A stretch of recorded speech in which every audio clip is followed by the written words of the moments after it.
kasih. Ini pertanyaan menarik ya, Sobat Reform se-Indonesia. Kami punya 4, Ibu. Punya 4 inovasi. Yang pertama yang kami sebut dengan Simsalabim. Yang kemarin lucu mengantarkan, dan unik ya? lucu dan unik. Dan pencetus Simsalabim ini Pak Kasubag kami. Ya, jadi itu ada singkatannya. Sistem Informasi Manajemen Salatiga Bersih Inovatif Melayani.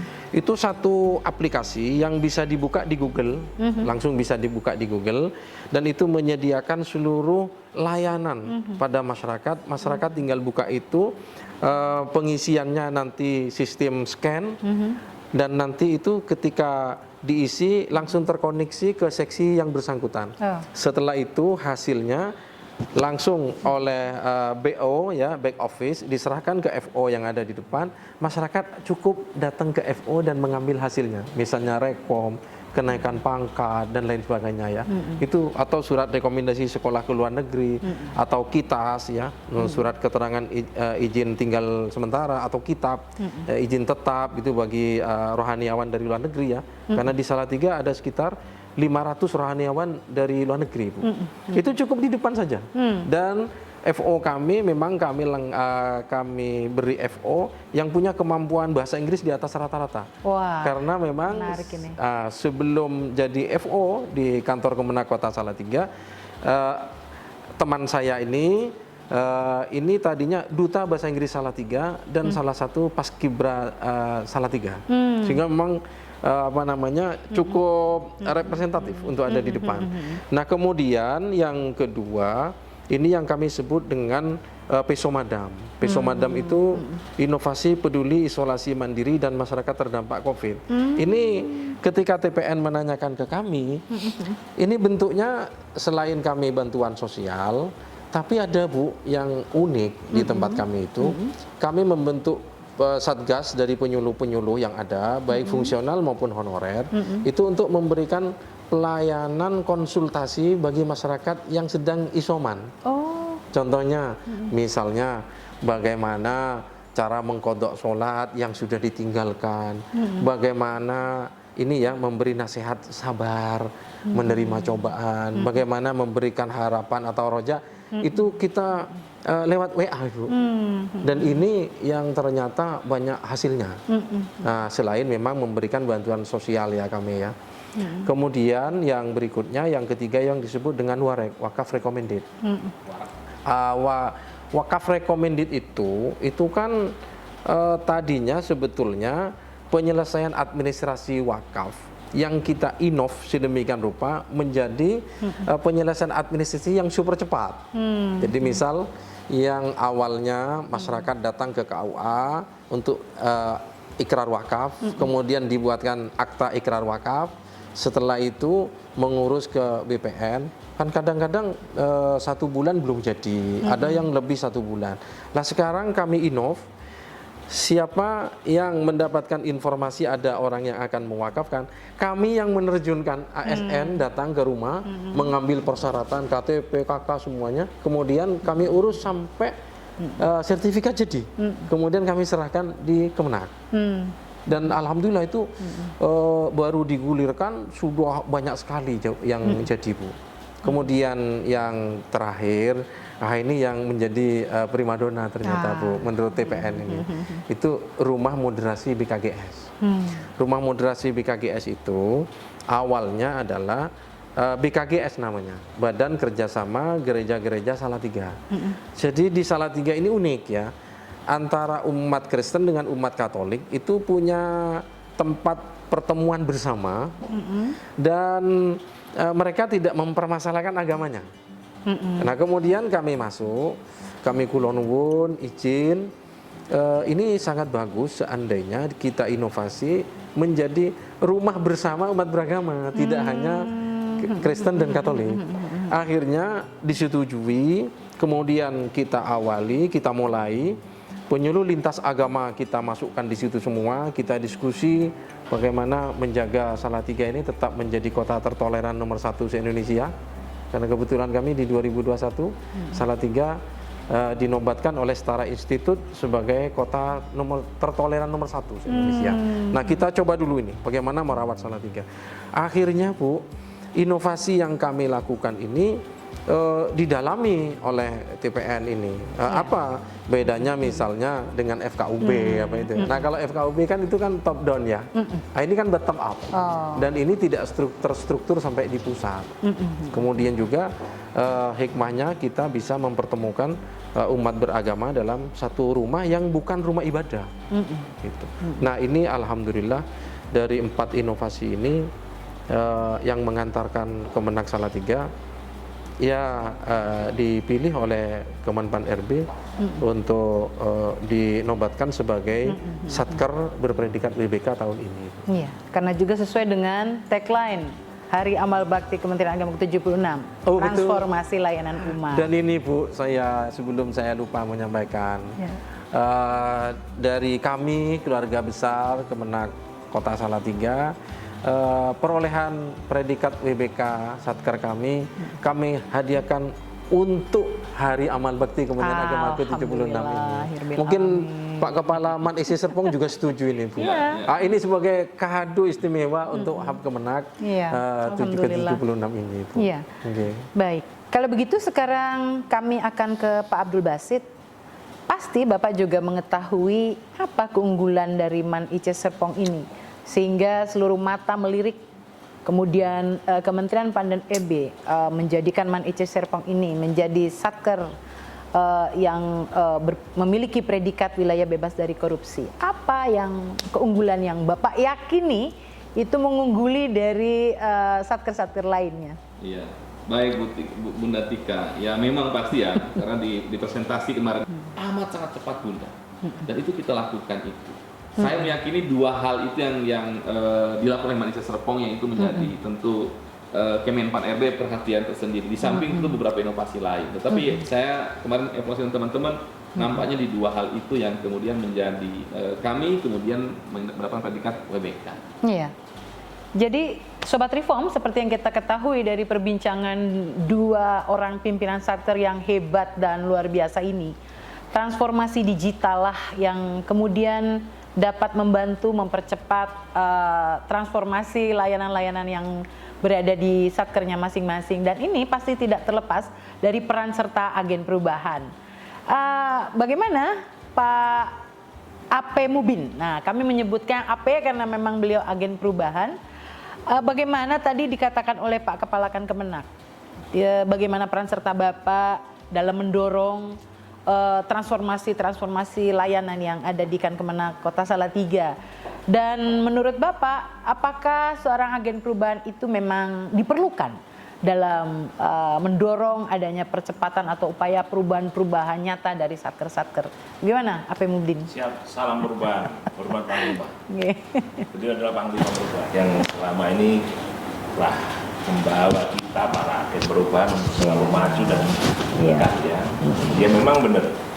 Kalau dari beberapa paparan beliau berdua, kan dari Serpong itu ada LOL, Love of Love itu sebetulnya language of love, bahasa cinta yang diberikan oleh satu instansi pada masyarakat. Maka sebetulnya kalau di Salatiga kita membangun perubahan yang di Salatiga untuk memberikan sama dengan bahasa cinta untuk masyarakat, itu sebetulnya kita berangkat aja dari potensi yang kita punya. Kita nggak usah mengangan-angan yang macam-macam. Maka ketika saya ditanya temen, rahasianya apa? Kalau rahasia nggak dikeluarkan karena rahasia. Tapi kuncinya apa? Kuncinya cuma satu, jangan pernah ngomong yang tidak kamu lakukan. Itu kita akan bisa berubah. Karena itu perubahan harus bermula dari diri kita. Dan peran dari role model ini penting. Apapun yang kita lakukan, kita ingin melakukan perubahan apapun, itu harus dalam kontrol role model, dukungan role model. Maka kita harus selalu menghembuskan nafas-nafas perubahan, virus-virus perubahan kepada teman-teman. Sehingga agen perubahan itu tidak boleh satu. Kalau perlu satu kantor itu semuanya agen perubahan, maka kita akan fenomenal. Kita tidak pernah lupa dengan fenomena. Ini peran agen perubahan sangat penting. Potensi yang kamu miliki, yang ada di daerah, kita kemas, kita wujudkan dengan kunci simsalabim. Kayak orang sulapan aja lah. Bentuk yang begitu membuat mereka wow dan itu berdampak kepada masyarakat. Iya. Itu language of love bagi masyarakat dan itu akan membawa kita untuk menjadi WBK bahkan ke depan saya yakin saat kita bisa WBBM. Iya. Kalau gitu apa yang Mubin lakukan dalam rangka changing mindset reform kepada teman-teman di Kemenak Kota Salatiga khususnya? Banyak hal yang bisa saya lakukan. Salah satu saya selalu melibatkan mereka. Saya rangkul mereka, saya ajak mereka untuk bersatu visi marwah Kementerian Agama. Dan kita melakukan bersama. Dengan kebersamaan itu mereka akan muncul lah letupan-letupan di hati mereka untuk bisa melakukan perubahan. Dan nyatanya sekarang dengan role model, dengan agen perubahan di Salatiga, kondisi sudah berubah 180 derajat. Tapi jangan sampai 360 derajat karena kan sama saja nanti. Kembali lagi. Iya, 180 Iya, betul. derajat. Persis kita semuanya sekarang bukan fisik yang menyebabkan kita WBK. Tapi kebersamaan untuk maju bersama dan rasa untuk bisa merubah dan menjaga marwah Kementerian Agama yang kita dorong bersama dengan dorongan role model. Maka kalau saya kemarin ngomong reformasi birokrasi yang dilakukan di manapun itu bisa. Role model itu jadi turbonya yang akan mendorong kencang. Inilah pentingnya kebesaran. Maka kalau boleh, agen perubahan itu jangan hanya kemarin, di 2019, setiap tahun harus muncul agen perubahan yang akan membangun Kementerian Agama itu menjadi lebih baik. Jadi LOL-nya yaitu language of love. Tapi kalau di Salatiga jadi LOM, language of magic. Karena simsalabim. Itulah Salatiga. Jadi Mubin ini mengedepankan tagline bersama kita bisa, gitu ya. Jadi intinya adalah bagaimana para agen perubahan itu bersinergi, mungkin tidak hanya yang berada di Kemenak Kota Salatiga, mungkin nanti dengan yang di Man IC Serpong, kemudian yang berada di satker lainnya. Ini kita membuat suatu forum komunikasi agen perubahan yang bisa membangkitkan semangat-semangat perubahan tadi, changing mindset and reform, seperti apa kekurangan dari satker, kemudian nanti bagaimana dari kekurangan itu kita jadikan itu suatu kelebihan. Saya kira seperti itu, bapak-bapak yang hadir. Silakan. Makanya agen perubahan di masing-masing daerah itu punya potensi yang berbeda. Ketika ini mau berkumpul, mereka mau berbincang, ngobrol bintang lah dengan agen perubahan ini akan muncul rumus-rumus baru. Maka karena di sini itu kliniknya, bahkan ini bisa jadi rumah sakit reformasi birokrasi Kementerian Agama. Betul. Munculkanlah formula-formula baru, kumpulkan mereka, ajak mereka untuk ngomong. Itu itu. Maka kita akan banyak formula, kita akan banyak menemukan vaksin-vaksin baru untuk menjaga marwah Kementerian Agama. Iya, betul. Dengan terdeteksinya semua yang ada di satker-satker ini, analisa kita bangun, kemudian kita cari solusinya. Saya kira ini semakin banyak lagi satker di Kementerian Agama yang memperoleh predikat WBK dan WBBM. Kalau begitu Pak Mubin, apa menurut Bapak yang saat ini diperlukan urgentnya oleh para agen perubahan untuk dalam rangka mendorong lebih banyak lagi satker di Kementerian Agama memperoleh predikat WBK dan WBBM? Sederhana, beri ruang mereka, para agen perubahan, untuk menganalisa potensi masing-masing daerah yang akan diformulakan dengan berbagai macam inisiatif dan inovasi-inovasi yang ada, sehingga bahasa APM amati, tiru, modifikasi yang mungkin dari celah-celah seperti LOL-nya Serpong, simsalabimnya Salatiga, mungkin akan muncul formula-formula baru untuk diterapkan di masing-masing daerah. Karena mungkin ada kesamaan sedikit. Oh, ini bisa ke sini, bisa ke sini. Kayak ketika orang menemukan obat. Ternyata kina bisa untuk obat malaria. Ternyata Brambang itu bisa untuk obat. Itu kan Iya. masing-masing daerah kan macam-macam. Betul. Inilah yang bikinkan wadah lah untuk agen perubahan itu yang bisa untuk mendorong Kementerian Agama menjadi salah satu mesin kuat mendorong Kementerian Agama. Mereka bisa, kenapa kita tidak? Iya, betul. Mereka sama manusia, kita juga manusia. Mereka punya otak yang sama, kita juga punya yang sama. Kemampuan kita bahkan lebih. Karena kita dari berbagai macam dimensi. Kementerian Agama itu berbagai macam dimensi. Tidak hanya agama aja, pendidikan juga masuk. Dari lintas agama juga masuk, dari semua kekuatan yang ada di Kementerian Agama itu kan full power. Iya, betul. Mereka bisa, kenapa kita tidak? Iya. Itu aja pertanyaan. Mari kita jawab dengan selalu kita siapkan wadah untuk agen perubahan yang konkret. Iya. Dan itu memberikan perubahan kepada Iya. saya. Iya. Pasti bisa. Iya. Jadi dengan disiapkannya wadah dan tentu dorongan serta supporting dari role model tadi juga sangat penting untuk keberlangsungan hidup para agen perubahan, para sobat reform.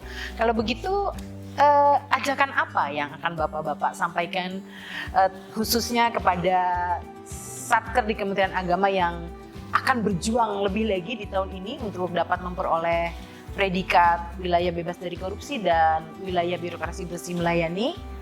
Barangkali kita mulai dari Pak Abdul Basit. Apa yang ingin Bapak sampaikan pada Sobat Reform? Ya, Sobat Reform dimanapun berada, saya kira pembangunan zona integritas itu bukan semata-mata eviden sebenarnya, tetapi apa yang bisa kita lakukan dari hal yang paling sederhana, yang paling kecil tadi disampaikan oleh Pak Mudi sebenarnya. Maka yang pertama kita adalah kolaborasi. Potensi sumber daya manusia di satker Kementerian Agama ini harus kita berkolaborasi. Itu yang pertama. Yang kedua, tentu belajar. Saya dan kawan-kawan di Manisah Pendidikan Serpong selalu menganut bahwa belajar tidak berhenti. Belajar dan terus belajar. Sehingga kami memang setiap saat kita selalu diskus, kita selalu melihat satker lain, dan itu bagian dari proses pembelajaran buat kami. Dan yang terakhir, zona integritas itu hanya dua menurut saya, pencegahan korupsi, dua inovasi. Fokuslah di dua hal itu sebenarnya. Apa yang bisa kita lakukan dalam pencegahan korupsi, kemudian apa yang kita berikan layanan terbaik kepada masyarakat sesuai dengan satker masing-masing. Apa sih yang bisa kita berikan layanan terbaik? Saya kira itu yang bisa saya sampaikan. Terima kasih. Ya, luar biasa ya Sobat Reform. Dua hal yang menjadi kunci utama dari beliau ini. Pencegahan korupsi, gratifikasi, dan tingkatkan inovasi. Bagaimana Pak Taufik ingin menambahkan soal membangkitkan gairah seluruh satker yang ingin berjuang juga sama seperti kan Kemenang Kota Salatiga? Baik, terima kasih Bunda Tika, Sobat Reform setanah air.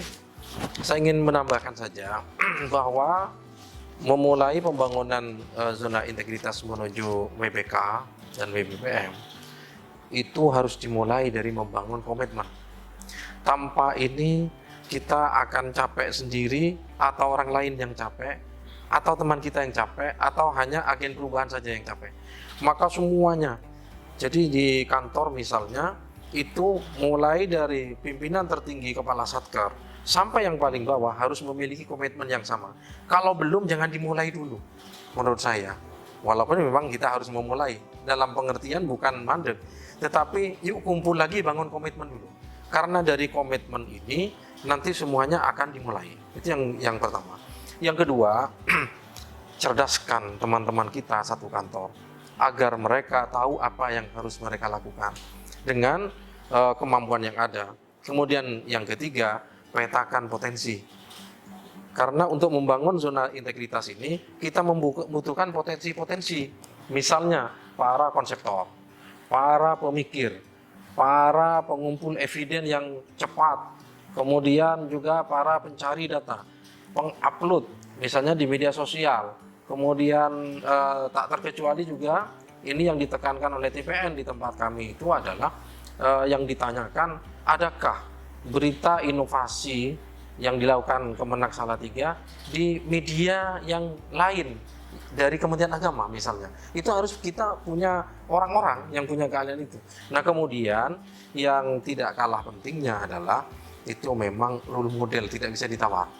Maka kalau hanya agen perubahan yang bergerak, role modelnya itu tidak, atau pimpinan satkernya tidak memberikan dorongan yang kuat, ini agak susah. Kalau saya sering mengatakan seperti ini, kalau ada rapat PMBZI, teman-teman ZI, kemudian pimpinan satkernya malah jalan-jalan, tidak memimpin rapat, ini agak susah kita bangun.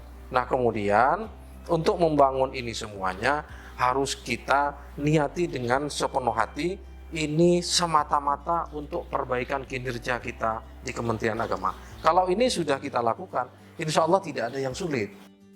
Mohon doanya untuk tahun berikutnya bersiap lagi untuk menuju predikat wilayah demokrasi bersih nelayan. Baik, untuk terakhir kita sapa Sobat Reform dengan salam perubahan, Bapak-Bapak semuanya, sekaligus menutup bincang eksklusif kita pada pagi hari ini. 1, 2, 3, Bapak. Salam perubahan.